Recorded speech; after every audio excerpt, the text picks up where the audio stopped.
Martin Luther King was born January 15, 1929, in Atlanta, Georgia.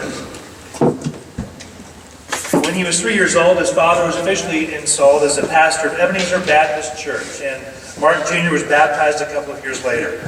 He received his bachelor's degree from Morehouse College in Atlanta, then went to seminary in Pennsylvania, and finally received his PhD in Boston. He was called to be the pastor of the Dexter Avenue Baptist Church in Montgomery, Alabama.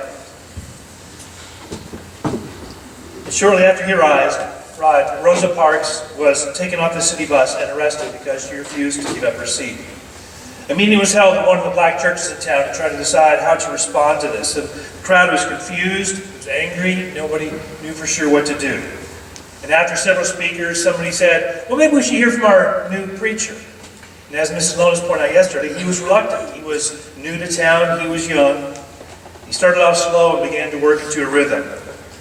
We are determined here in Montgomery to work and fight until justice runs down like water and righteousness like a mighty stream.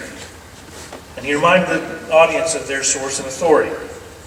May I say to you, my friends, as I come to a close, and just to give you some idea of why we are assembled here, that we must keep, and I want to stress this in all our doings, in all our deliberations here this evening, and all the week and all the while, whatever we do, we must keep God at the forefront. Let us be Christian in all our attitudes. The crowd rallied around Dr. King, and something special began to happen that evening. Somebody later said, we gathered as a confused crowd, but we left that night as a movement. And as the movement continued to grow and build steam and also build opposition, during the Montgomery bus boycott, Dr. King was arrested. In all, he'd be arrested 29 times. In 1963, he was arrested in Birmingham, which caused him to write the famous letter from a Birmingham jail. It was also 1963, 55 years ago this summer, that King participated in the March on Washington and delivered his famous I Have a Dream speech. But today I want to focus on another aspect of King's legacy. His call for civil rights was grounded firmly in his faith. I am first and foremost a minister. I love the church, and I feel that civil rights is part of it. For me, at least, the basis for my struggle for integration, and I mean the full integration of Negroes into every phase of American life, is something that began with a religious motivation. And I know that my religion has come to mean more to me than ever before. I've come to believe more and more in a personal God. Not a process, but a person. A creative power with infinite love who answers prayer. And his faith called him to live in such a way that he fought for both justice and demonstrated love in the process. Darkness cannot drive out darkness. Only light can do that. Hate cannot drive out hate. Only love can do that. Hate multiplies violence. Violence multiplies violence. And toughness multiplies toughness in a descending spiral of destruction. This chain reaction of evil hate, hate begetting hate, wars producing more wars, must be broken, or we should be plunged into the dark abyss of annihilation. He went on to say, I've seen too much hate to want to hate myself.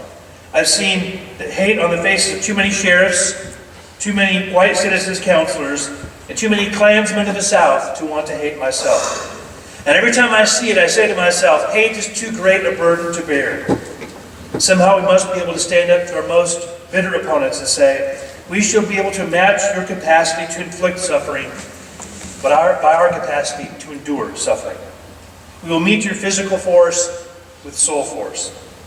Do to us what you will, and we will still love you. We cannot in good conscience obey your unjust laws, because to abide by an unjust system, because non-cooperation with evil is as much a moral obligation as is cooperation with good. And so throw us in jail, and we will still love you. Bomb our homes and threaten our children, and we will still love you. Send your hooded perpetrators of violence into our communities at the midnight hour, drag us onto some wayside road, and leave us half dead as you beat us, and we will still love you. Send your propaganda agents around the country and make it appear that we are not fit, culturally or otherwise, for integration, and we will still love you. But be assured that we will wear you down by our capacity to suffer. And one day we will win our freedom. We will not only win freedom for ourselves, we will so appeal to your heart and conscience that we will win you in the process, and our victory will be a double victory.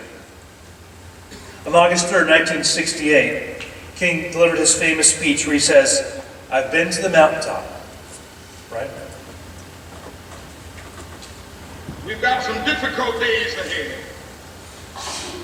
but it really doesn't matter with me now because I've been to the mountaintop. I don't mind. Like anybody, I would like to live a long life. Longevity has its place. But I'm not concerned about that now. I just want to do God's will. And He's allowed me to go up to the mountain. And I've looked over and I've seen the promised land. I may not get there with you, but I want you to know tonight that we as a people will get to the promised land.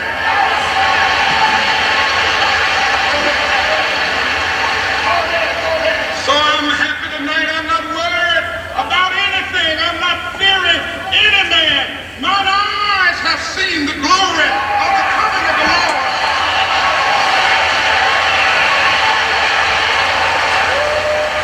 The next day, King was assassinated.